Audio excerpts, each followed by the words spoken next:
रूस और चीन में बढ़ता व्यापार भारत को कर रहा है परेशान। इसलिए भारत दे रहा है नए सौदे को अंजाम। क्या डब्ल्यूटीओ पर भारत का व्यापार पड़ेगा भारी, क्योंकि पश्चिमी कंपनियां बढ़ा रही हैं भारत की ओर कदम। दोस्तों, पहले तो दुनिया में कोरोना की मार ने चीन पर टिकी निर्भरताओं को बदल कर रख दिया। फिर रूस यूक्रेन युद्ध ने अमेरिका और रूस पर निर्भरता को बाधित कर दिया। ऐसे में इन सभी स्थितियों का भारत पर बड़ा असर पड़ा है, क्योंकि भारत एक्सपोर्ट से ज्यादा इंपोर्ट करता था। फिर चली आत्मनिर्भरता की लहर और भारत को इससे बड़ी मदद मिली, और साथ ही साथ दूसरे देशों की बड़ी बड़ी कंपनियों ने भी भारत में रुचि दिखाना शुरू किया। इसके साथ ही भारत की कूटनीति ने भी उसे रूस और अमेरिका दोनों के साथ संबंधों को स्थिर रखने में मदद दी। इसलिए ही आज रूस की 1% मदद करके भी भारत अपना फर्ज निभा रहा है। वहीं अमेरिका के साथ भी कई डील साइन कर रहा है। पर दोस्तों, जैसा कि हम जानते हैं कि भारत के द्वारा रूस को दी जा रही मदद उसकी अर्थव्यवस्था के लिए तिनके के समान है। वहीं चीन का कारोबार रूस के साथ इतने बड़े लेवल पर है कि उसके आगे भारत और रूस का व्यापार कुछ भी नहीं। इसलिए भारत ने अपने व्यापारिक संबंधों को मजबूत करने के लिए नए रास्तों का आह्वान किया है। तो चलिए दोस्तों, जानते हैं क्या कुछ चल रहा है अंतर्राष्ट्रीय व्यापार संबंधों में। दोस्तों, आज हर देश अगर किसी देश की मदद कर रहा है तो उसके पीछे उसका हित यानी कि फायदा छुपा होता है। आज कोई भी देश दूसरे देश को मदद देने के लिए यूं ही अपना हाथ नहीं बढ़ाता। इसी कड़ी में चाहे आप अमेरिका यूक्रेन को ही देख लीजिए, अमेरिका यूरोपियन कंट्रीज को ही देख लीजिए, चाहे रूस चीन को ही देख लीजिए, यहां तक कि हम भारत और रूस के रिश्तों को भी देखें तो उसमें भी रूस ने जब भी भारत की मदद की है तो कहीं ना कहीं उसमें रूस का भी हित छुपा हुआ था। ऐसे में अगर देखा जाए तो रूस अपनी ऊर्जा में भारत को रियायतें दे रहा है, तो उसमें भारत से ज्यादा रूस का ही प्रॉफिट है, क्योंकि रूस ये जानता है कि भारत ऊर्जा का इस्तेमाल करने वाला काफी बड़ा देश है जिसकी ऊर्जा खपत बढ़ती जा रही है। ऐसे में रूस का भारत को डिस्काउंट देना अपनी अर्थव्यवस्था को तिनके का सहारा ही सही पर मदद देना है। अब दोस्तों, जब सभी देश अपने हित के बारे में सोच रहे हैं तो क्यों भारत रूस को इतनी बड़ी मदद दे रहा है, वो भी अमेरिका के खिलाफ जाकर। दरअसल दोस्तों, ये आज का भारत है जो अपने हितकारियों और अहितकारियों को भली भांति जानता है, और ये भी जानता है कि किस तरह अपने दुश्मनों को जवाब देना है और टक्कर देना है। इस समय रूस में जो दो बड़े देश व्यापार और खरीद कर रहे हैं वो हैं भारत और चीन। अगर भारत इस समय ये सोचकर व्यापार करे कि रूस से व्यापार में भारत से ज्यादा रूस को फायदा पहुंच रहा है और अपने सौदे रूस के साथ रद्द कर दे, तो इससे भारत को ही नुकसान होगा। यहां हम व्यापारिक नुकसान की बात नहीं कर रहे, हम बात कर रहे हैं रूस पर एक अर्थव्यवस्था के कब्जे की, चीन के कब्जे की। दोस्तों, अगर भारत रूस के मार्केट से एग्जिट ले लेता है तो रूस की मार्केट पर चीन का कब्जा हो जाएगा, और यहां एक बड़ी परेशानी भारत के लिए फ्यूचर में खड़ी हो जाएगी।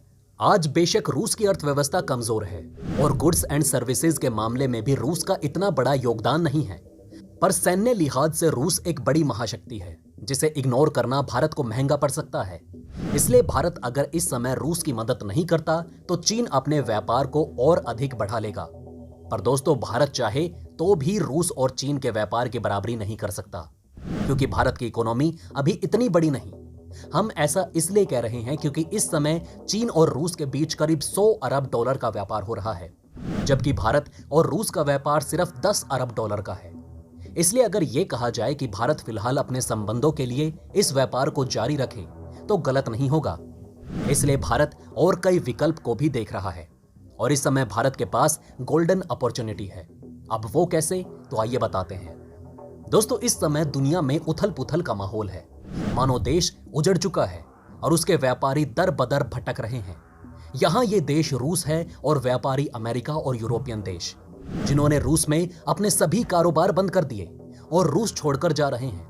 लेकिन ग्राहकों की कमी नहीं है, इसलिए इन्हें ऐसे देश की तलाश है जहां रिसोर्सेज की कोई कमी ना हो और अमेरिका संघ यूरोपियन यूनियन के साथ अच्छे संबंध हो, जो है भारत। भारत एक बहुत बड़ी अर्थव्यवस्था है और डेवलपिंग कंट्री भी है। यही वजह है कि आज दुनिया का हर एक देश भारत के साथ अपने कारोबारी रिश्ते बढ़ाना चाहता है। पिछले 2 महीने में यूएई और ऑस्ट्रेलिया ने भारत के साथ मुक्त व्यापार समझौता यानी कि एफटीए किया है। ऑस्ट्रेलिया के साथ 10 साल की मेहनत के बाद एफटीए हुआ। वहीं अब यूरोपियन यूनियन भी भारत के साथ एफटीए के लिए बातचीत आगे बढ़ा रहा है। एक रिपोर्ट के मुताबिक भारत और यूरोपियन देशों के बीच एफटीए के मुद्दे पर इस साल 3 दौर की बातचीत होनी है। इसमें दोनों पक्षों के बीच बड़ी डील के लिए बेसिक फ्रेमवर्क्स तैयार किए गए हैं। जानकारों के मुताबिक भारत और यूरोपियन देश अगले 5 साल में अपने व्यापार को 220 अरब डॉलर के ऊपर पहुंचाने का लक्ष्य लेकर चल रहे हैं। वहीं ब्रिटेन भी भारत के साथ दोनों ओर के व्यापार की बातचीत में तेजी लाना चाहता है। यूरोपियन यूनियन से बाहर होने के बाद ब्रिटेन भारत के साथ जल्दी से जल्दी ट्रेड एग्रीमेंट करना चाहता है। वहीं दोस्तों आपको बता दें कि भारत और ऑस्ट्रेलिया के बीच 2 अप्रैल को economic corporation and trade agreement पर साइन हुआ था। तब कॉमर्स मिनिस्टर पीयूष गोयल ने कहा कि Britain, Canada, Israel, gulf corporation council और यूरोपियन यूनियन के साथ एफटीए को लेकर बातचीत हो रही है। ऑस्ट्रेलिया के साथ एफटीए के बाद यूरोपियन यूनियन और ब्रिटेन को भी भारत के साथ मुक्त व्यापार समझौते को लेकर आस जगी है। अब दोस्तों चलिए जानते हैं कि एफटीए सौदा होने से डब्ल्यूटीओ को कैसे खतरा है। दोस्तों कोरोना आने से पहले व्यापार के लिए सभी देश चीन पर निर्भर थे, लेकिन इसके बाद सभी ने एक नया ऑप्शन ढूंढना शुरू कर दिया, जहां भारत एक भरोसेमंद और ग्लोबल सप्लाई चेन को जोड़ने वाला इकलौता देश है। यही वजह है कि दुनिया के देशों के लिए भारत की अहमियत बढ़ चुकी है। भारत और ब्रिटेन के बीच एफटीए जल्दी हो सकती है। इसकी वजह यह है कि ब्रिटेन अंतरिम डील के बजाय फुल डील चाहता है। फिलहाल दोनों देशों के बीच व्यापार 50 अरब डॉलर का है, और अगर भारत ज्यादा से ज्यादा देशों से एफटीए पर साइन कराता है तो इससे डब्ल्यूटीओ की बादशाहत को खतरा हो सकता है। जानकारों का कहना है कि जिस देश के जितने ज्यादा एफटीए होंगे उसके लिए डब्ल्यूटीओ की जरूरत घटती जाएगी।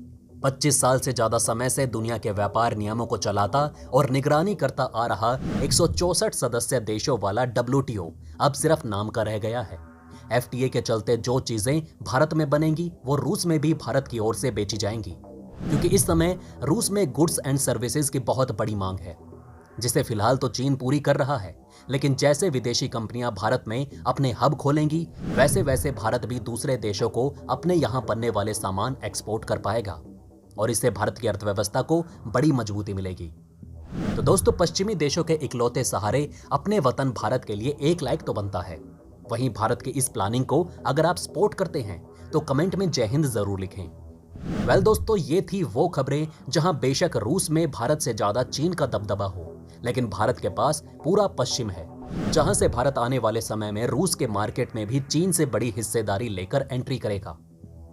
अब इस पर आपका क्या कहना है, हमें कमेंट करके जरूर बताएं। वहीं अगर आप चाहते हैं कि ऐसी इंफॉर्मेशन ज्यादा से ज्यादा लोगों तक पहुंचे तो इस वीडियो को शेयर जरूर करें, और अगर हमारी ये वीडियो आपको पसंद आई हो तो इसे लाइक करना ना भूलें। साथ ही अगर अभी तक आपने हमारे चैनल को सब्सक्राइब नहीं किया तो प्लीज हमारे चैनल को सब्सक्राइब जरूर करें। खुश रहें, अपना ध्यान रखें। फिर मिलेंगे एक और नई इंफॉर्मेशन के साथ। तब तक के लिए जय हिंद, जय भारत।